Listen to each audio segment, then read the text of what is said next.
in general, my fear is very high, right? My like sense of survival, very high, like almost over cranked, where I have to push really hard into it. They had called me to say, hey, we want you to come in for a Spider-Man audition. And I like almost dropped the phone. Andrew, such a down-to-earth, cool person that I immediately was just arguing with him about like, nah, man, Spider-Man's not like that. And it was just cool because I never want to be in a situation where I feel like I can't make something good because someone else's ego is not in check. And when I shoot through there, sure enough, I'm looking at my toes. And when I do, the rope just takes the loop and goes around my neck, right? And it came down full body weight. And then when it did, it just filleted me open. You almost died. Unfortunately, yes. What's up, guys? I'm Leticia Bufoni. As a professional skateboarder and a racing driver, I'm used to taking risks. In this new podcast and video series, I'm meeting people from around the world who shares the same mindset. I'm going to find out what drives them and look deeper into the relationship between performance and pressure. This is the Team Ignition Show.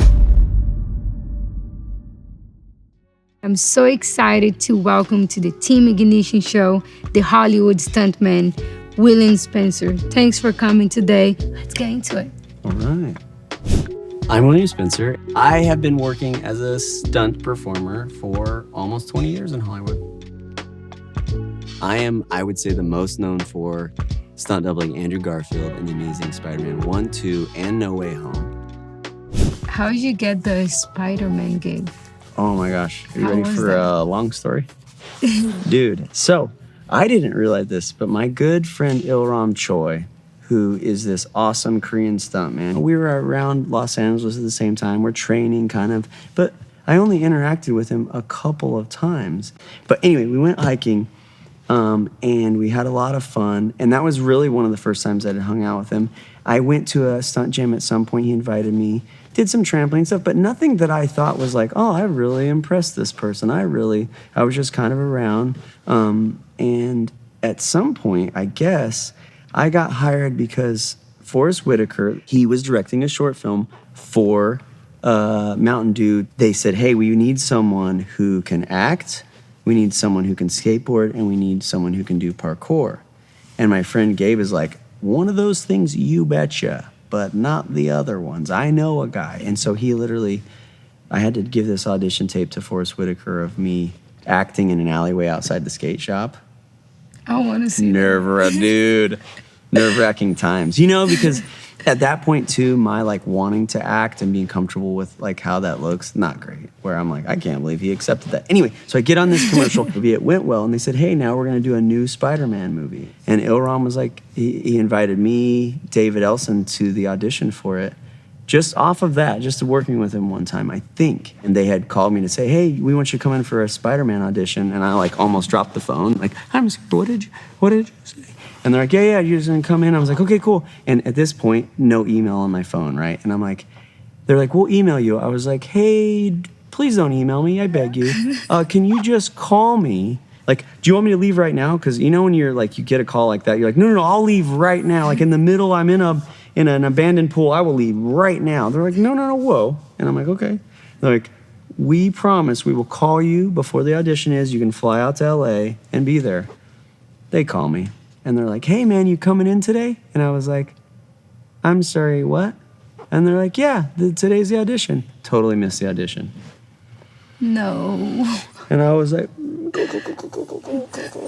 They're like, don't worry, we'll catch you on the next one. I was like, I don't think you'll catch me on the next one. Like, super bummed. Anyway, so what ended up happening, to speed this story right up, is that they picked David Elson. So it was Ilram and David Elson. So that's their core team. They start working out, because in the new Amazing... Have you ever watched Amazing Spider-Man? Yeah. You have? Yeah.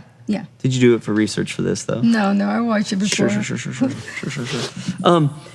What's the biggest thing about that movie internally is they wanted to make sure they could have Spider-Man swing for real. Do you know what I mean? Mm-hmm. Really swing down underneath that bridge in... I think it's... I don't want to be wrong about this. In New York, we'll just call it that. That they wanted that to be very, very real. So Andy and James and the whole team, the whole rigging team, spent a long time figuring out the physics of making it work in real life, because that was one of the selling points.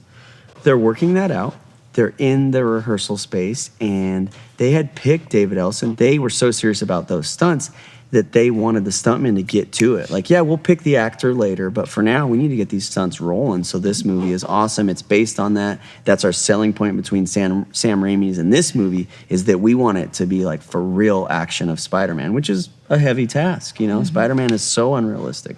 And so they get into it, whatever else, and soon, as they're rehearsing, they end up picking Andrew. And they're like, all right, let's get this guy in here and have this actor start rehearsing. We got to turn this guy into Spider-Man. He's in the rehearsal space with everybody. He's hanging out. And one day he's like, hey, man, I've been thinking about it a lot. And it's really cool of the filmmakers to do this. But he's like, I think that it's a cool character choice for Peter Parker to skateboard. I used to skate as a kid. I just want him to cruise around Manhattan. He just skates. And so they're like, the producer's like, yeah, sure, I guess, right? So he scours the internet. He's like looking for people who skateboard like Spider-Man. He finds my video parts from, you know, the shop videos. Wow. And he's like, what about this? And he's like at lunch with the stunt team, right? They're at lunch. He's like, hey, turns the computer on. He's like, hey, how about this guy? And Ilram's like, that guy missed the audition for sure. And so it was a cool kind of, cool serendipitous thing that he was like, all right, we'll get him in here. Yeah, so it's cool. Yeah, it's cool because Ilram had my back. He thought it was hilarious.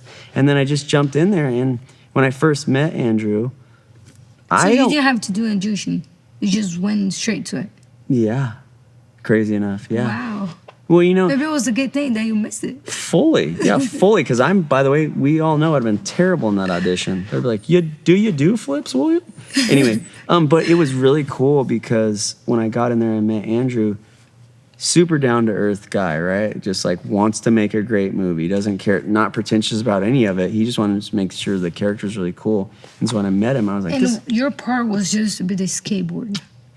So in the very, very beginning, that's what they were fixing, right? Where they went, yeah, we need a skate double, whatever. And I'll tell you something cool about the David Elson of that, because you don't, you know, it always feels bad when someone's losing out and you're winning. I don't like that situation, right? But they still have David double quite a bit. We all end up doubling him as Peter Parker anyways, and it doesn't matter. It all looks great.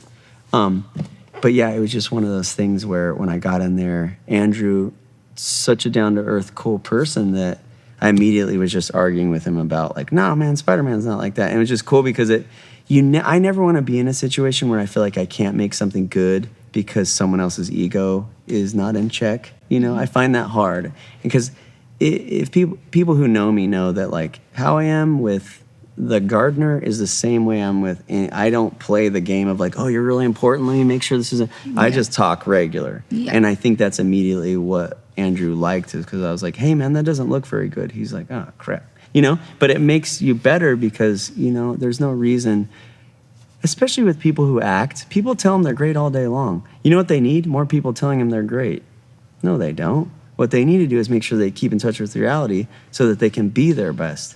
Yep. Not think that this mediocre thing is great when it isn't, right? Yep. That's the thing that really keeps you sharp. So that relationship with him was awesome because he was really interested in just being great. And I'm like, that's all I'm interested in is a perfect partnership.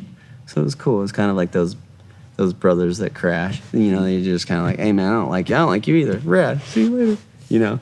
And so you cool. end up doing the whole thing. Like, yeah, so what ended up happening... becoming the real Spider-Man. Yeah, basically what ended up happening as time went on, they went, hey, there's these extra scenes that we need to do anyways. These guys are already been rehearsing for months on this exact stuff. William, we need you to shoot on second unit over here. So you just do these scenes. So yeah, they just started plugging me in. Skate scene came up, did that, and then they just plugged me in other places. We ended up reshooting in New York for a couple months. And they go, oh, here's extra scenes. Go ahead, you guys both do it. And it was really cool with Andy and James. Instead of going, hey, listen, so-and-so is already here. Sorry, but this is all booked. They were cool enough to be like, well, we'll just insert you in places that we need you. So you're not useless. We're not making David Elson or Ilram feel bad. And we'll just slide you in there. And I thought it was very well done. Like truly tastefully where you're like, they could have been like, whatever, so-and-so is better than you. You don't get to be in the scene. You're just skate guy. They're like, no. We'll make this like seamless. And they did. It was really amazing. So for the Spider-Man, there's 3 different people doing this stunt. Mm-hmm. Yeah. And, you know, because they're shooting 2 units. They're like, we're downtown and we're at the Sony lot. Spider-Man has to be everywhere. Yeah, they must. For efficiency, you know? Wow. Yeah. I didn't know that. Yeah, That's new to fully. me. Wow. Yeah, it's one of those things where you just kind of, and sometimes like on press tours or other places, they go, well, we can't divide you in half. We just have to have another guy, which is awesome, you know? And so on the second Amazing Spider-Man, it was just Ilram and I and David Elson. Like, all right, we only really need 2 guys. But what's really cool is, so the Andrew Garfield, right, they're like, hey, we're not going to do a 3rd movie. So they kind of restarted with the Tom Holland of it all, right? Well, I think they did 1 movie, and then they brought David Elson on because he was, right, he's the right size to double Tom Holland. So now he's doubled Andrew, which is really cool. Then he doubles Tom, and I think he does that for a couple movies under George Cottle, who was coordinating, who is awesome. He did Tenet. He does most of the Christopher Nolan movies, too. He's so rad. How long it took you guys to shoot the whole movie? You know what? I bet altogether, we probably did 6 months of principal photography. I think they rehearsed 2 months before that, kind of there's a warehouse in Torrance by the Sony lot, and then another maybe month and a half of reshoots in New York. That was the first one. The second one, I bet you we spent 8 months in New York. Wow. Yeah, but that might have... Working every day? Yeah, so it's kind of old school thought, which is rad, but Andy Armstrong, if he's paying you money, even if there's nothing to do, you show up. Like, a lot of times, they would be like, there's no way you're probably going to double that guy. I want you to put on his outfit, and for any reason, if he needs to sneeze, you sneeze, you know? And he'll just have you show up every day, yeah. For 8 months. And I think 2 of those months in the New York on the second movie was us rehearsing before everyone got there. So we're trying out every single scene. We're wearing, it's hilarious. Like if you're Spider-Man, you wear a hilarious like blue jumpsuit, and they like have because for all the previs, the director just wants to go, I know who that is. That's Mary Jane, or, you know, that's the love interest. Those are bad guys. That's a bank robber. And you just do it with like hilarious outfits, like pure comedy. And you don't get to choose your outfit, right? You do not, in fact. You like do when not. you get to you can guarantee to not look good. You can guarantee it. Yeah. What about like the pressure? You know, like how like I'll go to a skate contest and I gotta skate, do tricks in front of a bunch of people, like live television. Sure. Like I get really nervous. Who doesn't? Like, it's been 20 years and I still get nervous. And hey, has it gotten any better at all? No. Even slightly, change. right? It never does. It never does. Change. Like, never. I keep getting nervous every time I go. Even nowadays that I'm like not competing as much, I still get nervous when I go. I get nervous for people watching them do it. I get second-handed nervous. Yeah. Like, do you still feel the pressure when you have to perform in front of like a bunch of people and like, you know, big actors, and you got to do it in front of everyone? Yeah, and I think that pressure, here's what's cool, is if you're in the sort of like movie making realm, a lot of people understand that process where their expectations are a little lower in that situation, where they get, all right, this is going to take a bunch of tries, right? So the plug and play of bringing in a stunt that's well worked out is one thing, right? Where you kind of go, okay, we all know I can do that. That's what I said I can do, so of course it's going to be fine, right? But it's that outside sort of in-betweener stuff, because on Amazing Spider-Man 1 and 2, we finish up the movies, I do some commercials in between after, and then they bring me on the press tour, right? And I'm like, cool. But I'm used to, you know, in skateboarding, 50 tries is not a big deal, right? We're like, it took exactly 50. I can do whatever I want, but if you want me to land it in a way that should be on film, it's 50 for me, period. That sort of like, I want to call it like that idea of your best self, and then the idea of people see your video part and go, well, just do what you did last time, right? With big actors and people around, because they know that process, that's not as much pressure. But on that press tour on Spider-Man, we're like, yeah, everyone in New York is staring at you. You're Spider-Man right now. People's standards for superheroes is so high that I feel like if you even stumble walking, people are like, I knew it, he's not Spider-Man, get him out of here, right? That feeling and that pressure surrounding it was just kind of hideous for me, because I'm so much better. If you give me time, I can craft something just right, where when you watch it on film, you're like, you're not thinking, oh, William's good. You're thinking, man, that was satisfying. I don't even know what you did. I just like it. If you don't give me that time, there's not a superhero at all, you know? So is there times that they're like, okay, you got 10 minutes. You got to nail in 10 minutes. Oh, for sure. And especially on that press tour, they're like, no, you get the one time you come down upside down 80 feet, you flip over, you do some choreography, you swing out over the Japanese crowd in Tokyo, you swing back, and you're like, please, God, just don't stumble this one time. You know, and I think on we rehearsed before, of course, like a couple days before, but I came down and like turn, and it's easy, right? You're just upside down. You're just going to turn over the last minute. And I think I turned over a little bit too late because they can't stop. When you're going, they can't stop. And I kind of did the trip stumble, and it's twice as comedic when it's Spiderman. You're like, oh, Spiderman is drunk maybe, you know? Like it was definitely that type of thing on the press tour where, dude, when they're like, all right, well, it's now. So the press tour was worse than... For me, yeah. Than like actually shooting the movie. For sure. For sure. Because all that other stuff is rehearsed on a press tour. They're like, hey, we're going to run you by the local high school and have you do stuff for the kids. And I'm like, you can't just put me in a situation. Me now, because over the years, I've gotten more self-aware about real expectations. Like, you can do whatever you want. Spider-Man's going to backflip for you one time, but he's certainly not going to do them down the hallway for you just to make sure that you know I'm real, right? That's crazy. That I'm better at it, but in certain ways on a press tour, they're like, yeah, just quickly go into the lobby and do something great where you're like, so you just watched a movie where it was best case scenario, everything was planned. I was like on a wire, it looks super cool, and now you want me to do it in the lobby of this Cinemark? Maybe, right? That I just don't love that situation, you know? Yeah. That's why also I don't do contests either, because I'm like, I can't be good right now. That's crazy. 45 seconds. You got to do it all. Dude, and you're so out of breath, and you're like, I would never do this in real life, like you know? Sometimes I'll be tired even before I drop in because my heart's like, dude, crazy. And your legs are like, I'm not even sure I'm here now. Yeah, it's the worst. It's like the Olympics was like something else. Like my leg was shaking, my heart was going crazy even before I drop in. Like I was already tired. Before I even started my run. Dude, I can barely watch the highlights of the Olympics. I'm just worried for people. I'm like watching so worried, you know? Because, dude, it's so relatable, that pressure. Because, dude, all of us, when you practice a lot, you can be good.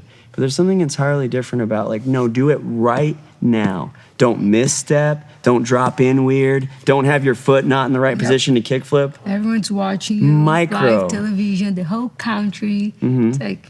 And everyone's thinking, I thought you were good at this. You're like...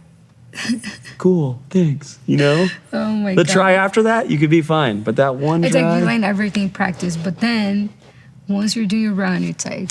Dude, I know. It's crazy. And it doesn't matter the repetition of it, too, no, you know? it doesn't matter. When it's like, oh, it makes perfect sense. I'm going to land right there. And then that one, you just get a little bit too much boost, you know? And then you're off. Then you're offset. And then you can't even pop your board up. Yep. You're like, I can't even pop my board up on this That one. happened to me so many times. You're just chasing your board across the thing. You're like, there goes 45 seconds. I'll just get my board back.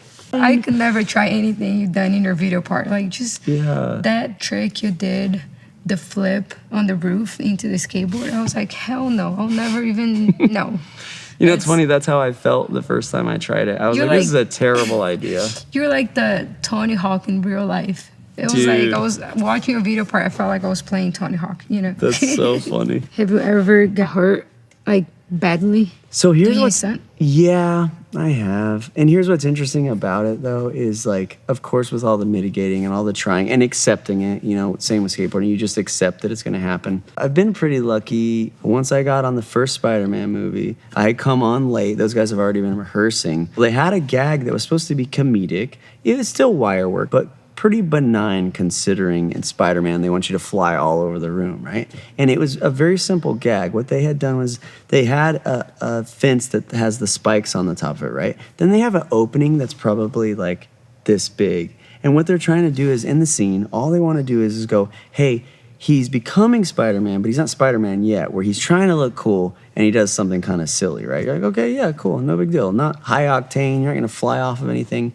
And they had put a bar right above where I'm supposed to be shooting through. It's kind of like on these bars, you know when you're swinging and then you just kick your feet out if you were to let go? It's supposed to be that. The only problem is I'm supposed to be standing on the same bar and then swinging through and making it somewhere. And if you ever shoot through a small opening off a bar, you can't really see where you're going. It's kind of scary. You could hit your head, you could hit your butt, you could hit your hip. You don't know, right?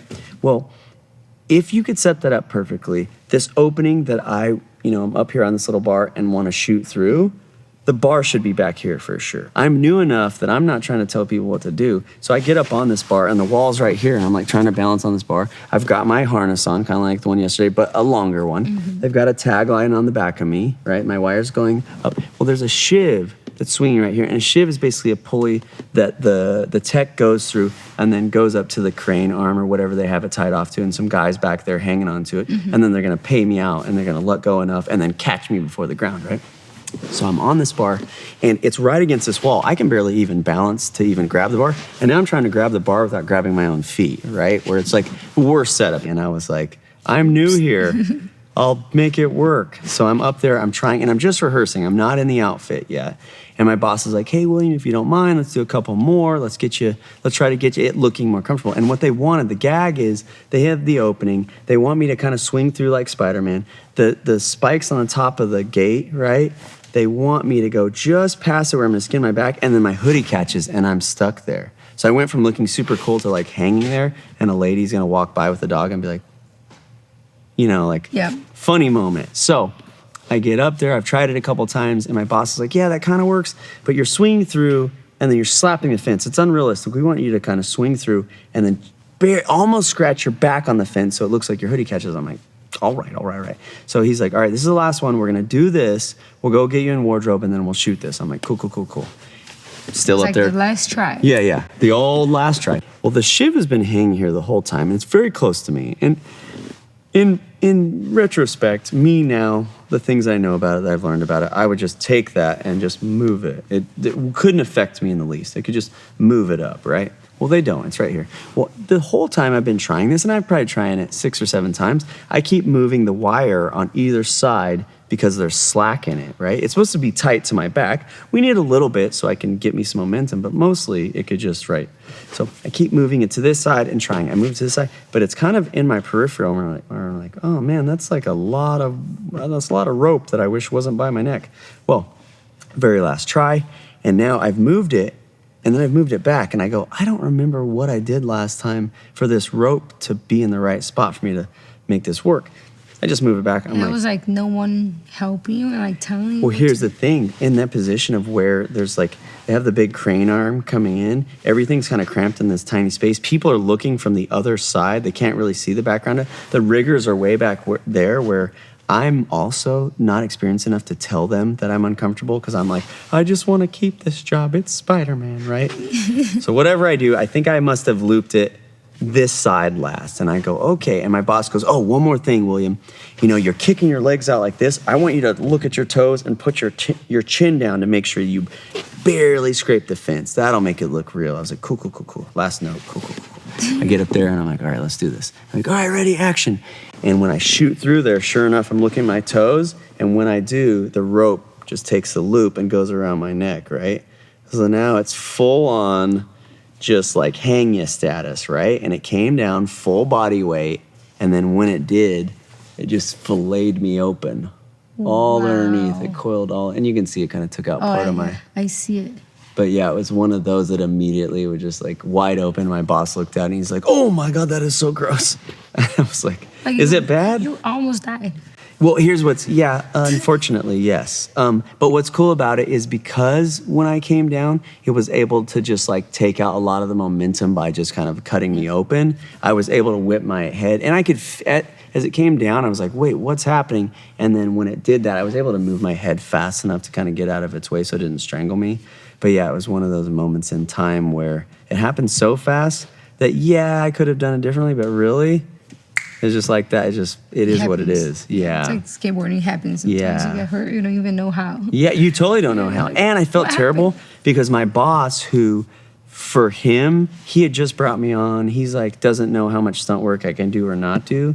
That I know he was thinking, wow, this is so jacked. I brought this guy in. I've kind of discovered him. I've helped him. And now I've entirely cut his neck open, And he felt super guilty about it because he's a very good stunt coordinator. He's very smart. He's very concise when he makes stuff. And this was just one of those moments that it just went wrong. Yeah, it happens. Have you ever said no to any gig? I've said no to how people want to do it. They're like, yeah, you'll fall off of this thing and then someone will just hit you with the water. And you're kind of like, ooh, that's too far, right? Like, because a lot of times, this is another thing. With stunt coordinating, what's really important, like with skateboarding, right? You have the team manager. He like gets out of the van with you and he's like, hey man, you should skate this rail. He's eating a sandwich. He's like, yeah, somebody should, like if you guys want, we got another 2 hours, but someone should do this. They're eating their sandwich, totally out of touch, right? Where you're like, hey man, have you looked down that thing? I can hear the wind. It's all just huge, right? You're like, that gap is gigantic. He's like, you'll be fine. Well, if you're not careful, stunt coordinating is the same way. people that used to be a really good stunt man, right? They start coordinating, they do less and less and less. Where when they stand at the top of a set of stairs, they're like, yeah, he'll just kick you off of here, you'll hit the wall, you'll hit the rail, you'll fall to the middle, whatever, you'll be fine. Where that's what you have to start to understand is like, same thing with team manager skating, where you're like, hey man, listen, I want you to just jump down this one time, and then you and I'll have this conversation one more time, right? Yep. We'll have one more conversation where you get in touch with reality, and then we can talk about what I'm gonna do. I've done that before. For sure. We're like, yeah, just jump down at once. Sure, go ahead. People don't get it. Like if they don't skate or if they don't do stunts, they don't get it. Which for me, it's like crazy. Yeah. But the stuff you do, it's crazy. Like he said about fear. Like I don't know if you're scared about fear. Well, here's the thing: is people being out of touch. What's interesting is oftentimes they're out of touch, but also like, whatever, dude, I thought you were good at this. And that is the conversation that always bums me out a little bit, you know, because your own insecurity surrounding how hard you've worked, what you're actually good at, and then sometimes people's you're a Hollywood stunt man, you should be able to get lit on fire and punch in the face, and you should run with the bulls, and you're like, I mean, maybe in the right situation, where I think mitigating a certain amount of that risk in an intelligent way without it being a letdown, because no one likes a stunt man who's not actually doing stunt work, that's boring, right? But trying to find that balance between and interacting with people like that, you're like, hey man, you seem cool, but that bar is like the height. I've never seen anyone ollie that high, just so we're clear, and trying to make sure that they know that you know that that's nuts. How did you get into stunts?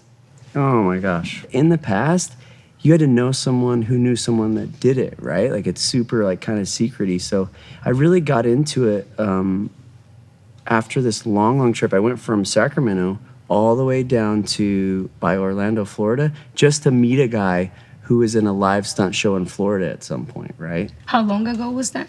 Oh my gosh, I've been here for not quite 20 years yet. Just meeting that guy, it was another year after that before I finally met someone who could tell me how to just try out for a live show. So, you know Magic Mountain in like Santa Clarita? Yep. Have you ever been there? I've been there. It's actually times. really fun. Yeah. But yeah, they had an active live show that was Batman Begins, and I was working with a lady at this bar. She was a photographer, and she had a friend that had been in that show at some point. Finally hooked me up with that lady and was like, yeah, well, and it's like super easy. You just fly out here and you just try out. And so I was like, okay, cool. So I just flew out, and I actually got into the show on my first try, which is, for me, I'm not really a first try person, which is fine. I have to work for stuff, I don't care. But I somehow got in, and I was like, this is amazing. Like, How did you practice for that? How did you learn? So listen to this. So this is what I did, is my dad, when I was a kid, for whatever reason, like didn't have any money, but he would always buy us a trampoline to keep in the yard. Only that, right? And he's not a gymnast, he's not like an acrobat or anything. He just is, I don't know, I think he just didn't want us to be bored, and so he just had it. And so we would jump off our house or jump off, onto it into trees and stuff. And when we would wear it out, he would just buy us a new kind of secondhand one. But I think it was one of those things where just starting jumping on a trampoline, whatever else, your air awareness of like understanding where your body is in space, there's something normal about that to me. And so taking that, putting it into skateboarding, and then just kind of like tweaking things a little bit, when I got out to do the live show, when I had some of those, because I was already filming video parts before I tried to get into that show, that the only thing I really lacked, because I did martial arts as a kid as well, I think from like maybe 10 years old to 14 or 15. So I got the old child black belt, which I don't think is a realistic, to actually master something, to have that. But I would teach karate classes and stuff that helped me with kind of the fight training element of it. But those things together, when I got out there, the one thing they wanted me to do is they wanted me to jump off like a 25-foot drop. And like skateboarding, right? Like jump down big sets of stairs, you don't think about it. But that's not what they wanted. They wanted me to stand on the edge, right? They wanted my body to then dive at the mat, like you're gonna dive into water, at the last second, tuck your head under and then land on your back. It's supposed to look like you die, right? Oh my God. And dude, I got to that audition, and thankfully, like after we did all, kind of like fight choreography, partner up with some people, and some other basics that they were like, yeah, we just want you to jump off of that. And I was like, that right there? I got up there, and they had one of these pads behind you, that big black one. Yep. And I'm like, oh, that's pretty big. Dude, when you get up high, it looks like this. Yeah. And there was no pads around it, so it was just concrete and that one thing. And I was like... One little square. And they're like, cool, if you get in, we'll train you later. I was like, okay. And then like climb back down the ladder, you know, like super shook. But yeah, I just ended up kind of like, I guess, getting lucky with that. You know, but here's the thing. When you have certain skills that like you've practiced your whole life that you feel like are regular, and then I think for me, it just so happened that it came in handy for that audition that I got in there. You know, because I learned so much after that, really. So you know? that means I have a trampoline at home, so that means I can get into stunts if I just practice. At Oh, my I could trampoline. show you. Yeah, really, because all the falls that you need, you know, all the back falls, all the front falls, all the side stuff, All trampoline. all trampoline, and they're all failed flips. Like you try to backflip and you land on your stomach, that's a fall, right? You fall on your face like that, go into skydive, that position, all that stuff. Like if you know what you're doing, it's all the same thing. Yeah, I gotta totally. practice more than. Yeah. When I was a kid, I was so afraid of stuff that I was the last to learn anything. The teamwork of it all, when you're really good, no one gets hit, right? Everybody's in their spot perfectly, and the action is so flawless that when the audience watches it, they're like, I believe that. I think that lady really slashed that guy. Me now, I take breaks in between for sanity's sake, and when you do that, if you're not careful, people kind of forget about you. It doesn't matter, right? Like people go, yeah, we know you're good, or we know you did that cool thing. Or we'll only call you to skateboard, or we'll literally only call you to be Spiderman. You have to kind of get in there and inundate people with like, oh, I can also fight. I can also do this.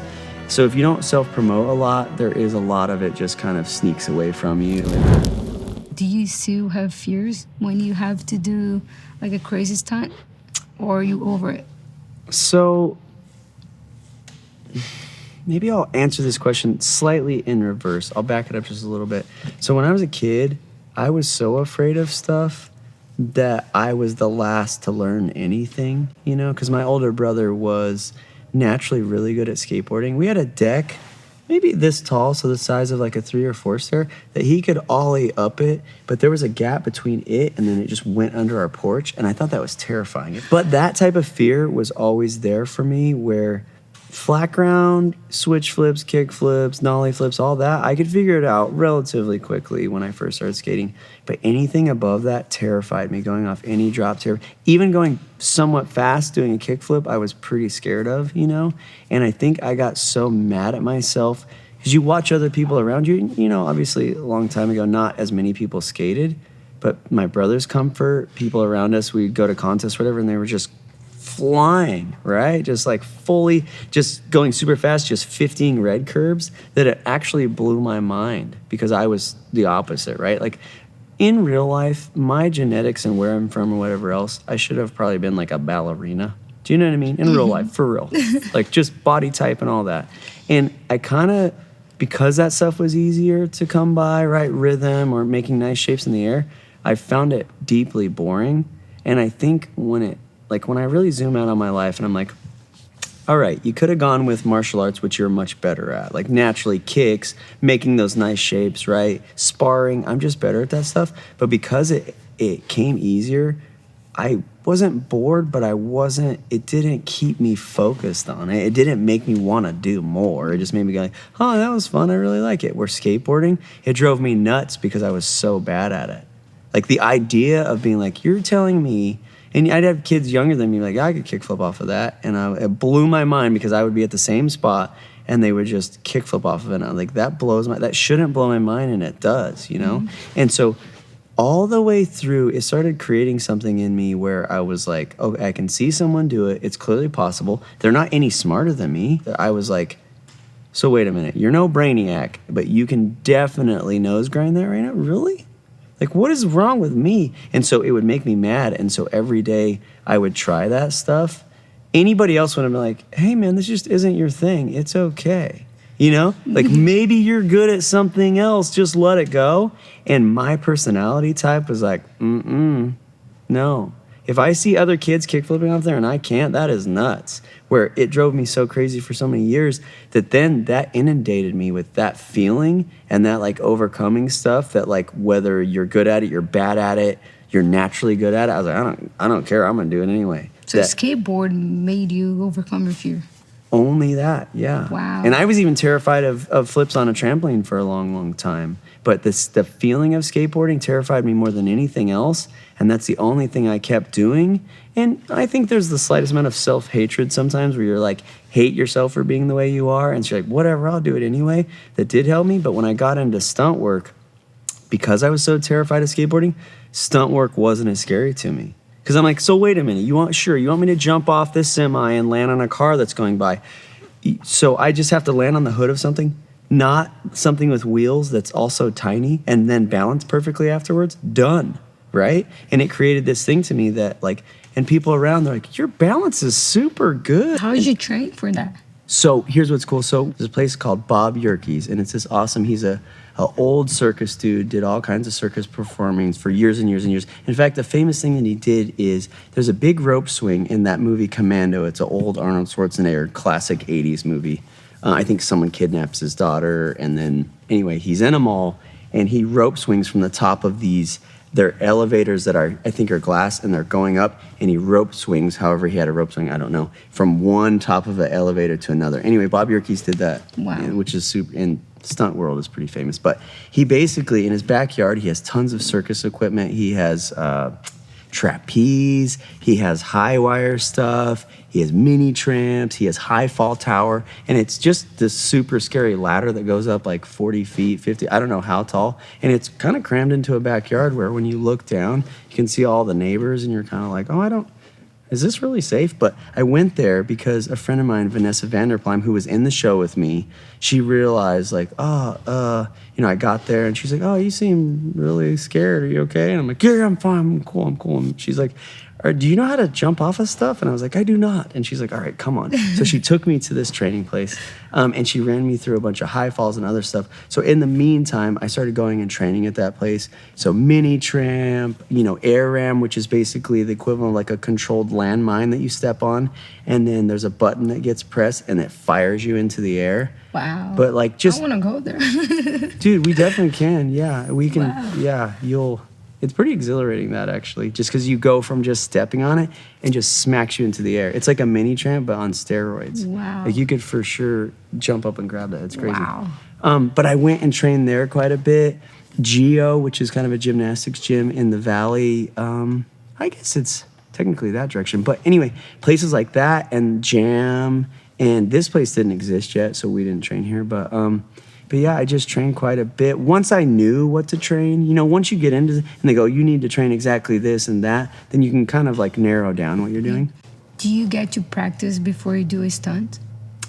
You know what? Normally they try to make time for you realistically. Obviously there are, certain cases where they go, hey man, this is a last minute thing, so-and-so got hurt, or, we have to switch somebody out.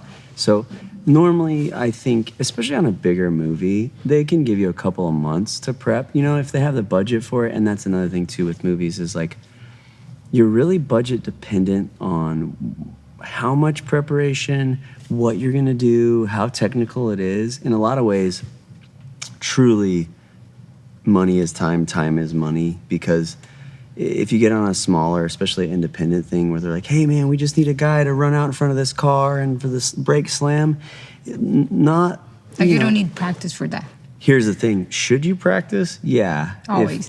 Sure, but yeah, totally. Like I did something where this guy's, I think it's a BET movie or something a couple months ago, and they were just like, yeah, we just want you to ride up as fast as you can and not hit this guy. And it's just one of those games of like, you still want that person to be padded up, and because if it becomes a car hit, you're going to be bummed. So that stuff should require some practice. Some stuff that's a little bit more plug and play that, hey, it's just a 3-beat fight. You're just going to block this guy. He's going to punch you. You're going to punch him. Not too hard of a thing that you don't need a bunch of prep. So that's kind of with the preparation of it all. It makes sense to do that, but you don't do it every time. Yeah. Do you get involved with everything around or just your role? You start your career in stunts and you kind of prove yourself. You do all the hard stunts or whatever else, and then you kind of segue into being in charge of other people doing stunts, and you can still do it if you want. But for me, my path, since I really like to create exact specific things that me wanting to be the person doing it, I kind of like being on that side, the person who's in charge of it. Sometimes I go, oh, well, I don't want to hurt myself anymore. Now I want to be in charge of other people. I still am on the other side where I'm like, no, I'll be the one to do it. So this project is a crossover for me, and I do coordinate, of course, and I make tons of independent stuff, right? Just like you make a skateboard video, I'm always making movies like that, you know, like smaller but really fun ideas or really cool concepts. Like all that you by go, yourself? Oh yeah, for sure. Yeah. Wow. Well, only like investing like your own money.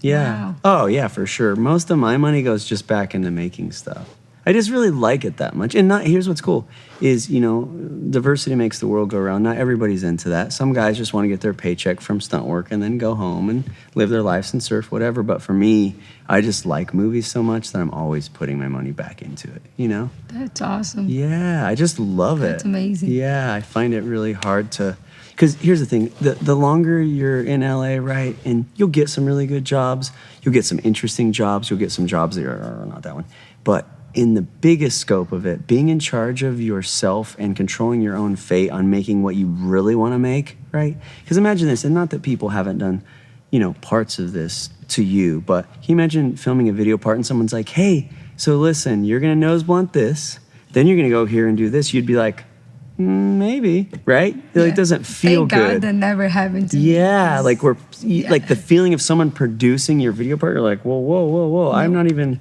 Like, I don't even do that trick. They're like, no, you're going to nose grind it. You'd be like, well, no, wait.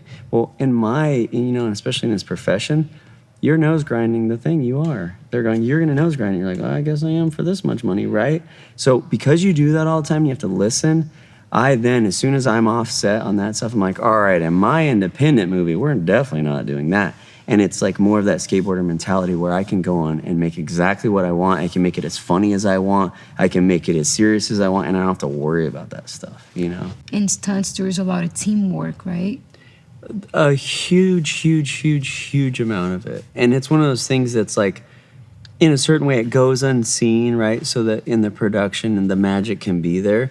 But in real life, yes, a huge amount of teamwork. Not only that, but a huge amount of like interlaced expertise, right? Where most of the guys on that team have been the one on the wire, they've been the one swinging the sword, they've been the one going through the wall, they've been the one choreographing, they've been the one who goes, all right, hey, I have a new crazy idea. When you get people that are really good, they're very diverse, and at the same time, their teamwork is on it. And if you get people that are good enough, that work with each other all the time, it becomes even faster, which is awesome. It's not flawless, right? You still ended up upside down sometimes. You still ended up in crazy positions.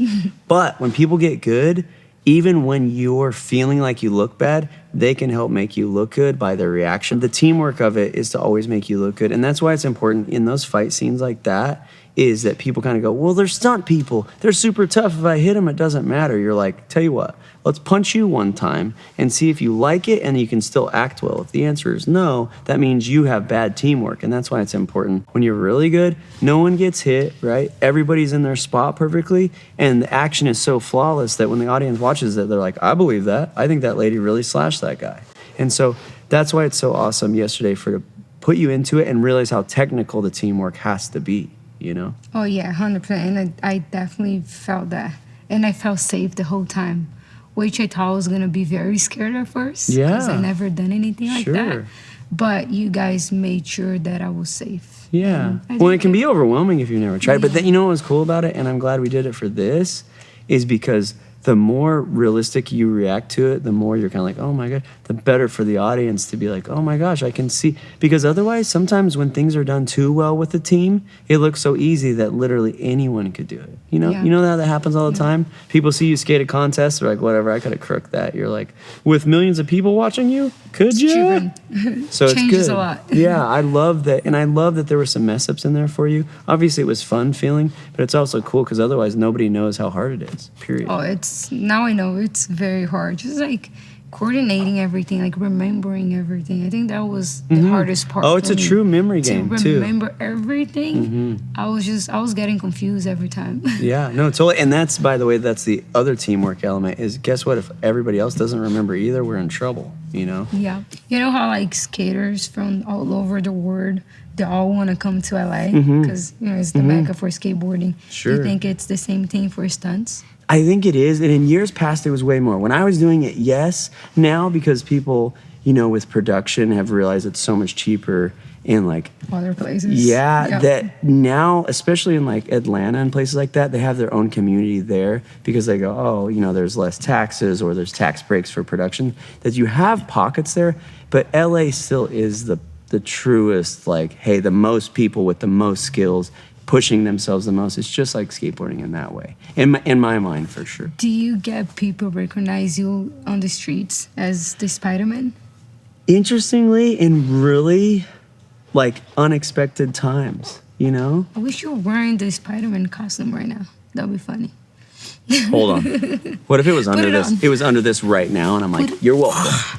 That would Yeah. be so funny. Oh, I have one in the car for sure. You know, it's have funny. one in the car, you said? For sure. Yeah. Right now? For sure. I have 4 in the car. Why is that? I'll tell you. So, we do Amazing Spider-Man 1. We do Amazing Spider-Man 2. The fans are kind of like, oh, it's a little emo. We don't really care. 8 years go by, whatever else. They decide to do No Way Home. They're going to bring back Andrew and Toby, right? No one ever saw that going from... Because I think in people's minds, people proactively liked like the most classic Sam Raimi version with Tobey Maguire, of course, right? That's the most classic. That's the first one you saw.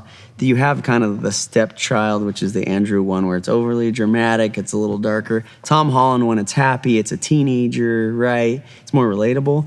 That really, in the scheme of the Spider-Man realm, Andrew was kind of in last place, right? But the amount of time that goes by, how people feel about that, people loving an underdog story. The dude, after No Way Home came out, people went from being like, you are Spider-Man, you're not him, you help. I don't know what to do with you, which is fine, right? That's the job, is you kind of disappear into it. That after No Way Home, the Instagram messages, the never-ending, we love you, this is the greatest, best, whatever. And the first thing people called me out on was like, what's up, man? You don't, like, I see your Instagram, you skateboard, you do some stuff. You don't have anything of you in a Spider-Man suit, really? Go buy a Spider-Man suit right now. Do anything in a Spider-Man suit and we'll be psyched. So I literally went from being like, oh, well, I only wear the movie suit. My boss probably doesn't want me to like go into that realm. I just do the movie and go home. That I was like, Amazon, get me and just I started showing up and be like, hey, everybody. People are psyched on that. Oh, like, I bet. I myself, I'll be so psyched if I'll see you. but it's funny because there was a real delineation between like people being like, yeah, cool, that's cool, you're kind of part of it, right? Well, with did you watch the last Spider-Man movie? No, not the last. Okay, so to explain quickly, there's a multiverse situation. You have all 3 Spider-Men, right? And it's kind of like multiple realities. When that happened, the fans were like, well, that's it, William. You're Spider-Man in your own universe. Your Spider-Man skateboards. Your Spider-Man is whatever you think is cool. And it's really opened up things for me for people to just appreciate what I want to do as Spider-Man. And they're not bummed on me not being Andrew. Oh, you're like it? No, they're like, no, you're literally over you're there. the And real Spider-Man. yeah, and it's cool because people have really accepted that. For me, I don't love the pressure of that, but I do love that people go, yeah, just be yourself as Spider-Man now. That feels really cool. Yeah, you should just wear the suit every day. I should. Can you imagine? I was hoping you're going to committing wear it. to that? Hey, I will put it on if we don't get in trouble with Sony for sure. We should. Or Marvel. I think you should. So Done. at least I can have a photo with the real Spider-Man. I would love it for the gram. Yeah, for the Let's do it. Yeah, we're doing it. We're doing it after done. this. You'll be surprised the shoes are messed up from skating in it. Oh, really? For sure. So now that you've done the Spider-Man and everyone knows you, do you get called all the time to do stunts, or you still gotta Oh, that is after. actually a great question. So to tell you the truth of it, I'm one of the few people that, has high profile jobs like that, right? Where of all the people they could have called back and everything else, they called me to be Spider-Man. Or I did Wheel of Fortune the other day where they're like, we need the Spider-Man, only one Spider-Man on Wheel of Fortune, and they called me in for that. So there's really special stuff that happens with that job. However, the general people just calling like, oh, you're Spider-Man, come do our thing, you're great. There was a certain point where I was gaining more momentum towards that. The only thing for me is, with skateboarding, when you go out and skateboard when you don't want to skateboard, you have a terrible time, right? You're like, I love skateboarding. I just don't love it today, right? That with that same thing, going from movie to movie to movie, it's crazy because each of those movies, Spider-Man movies, represents 2 years. Not No Way Home, that was a shorter thing, and I'll tell you why. But it's 2 years worth of your life just kind of like people have babies, people get divorced, people get married. You're not there. You just see it. That feeling of your life kind of going away that quickly, and you just wake up at 5 a.m., you go to work and you come home, you go to sleep, and it's 5 a.m., 5 a.m., Every 5 a.m., day. 5. I personally, and I'm not saying because it's rad to have that job, I don't do well doing that for years on end. I don't like it. I don't feel good. I don't feel like So what do? You take breaks? so the reason why my momentum of going from great job to great job to great job, I don't love that. I'm from poor people, so the like making sure I become rich is also not part of it. And I'm not saying that's good either, because I think later on in life you probably need that money. But me now, I take breaks in between for sanity's sake. And when you do that, if you're not careful, people kind of forget about you.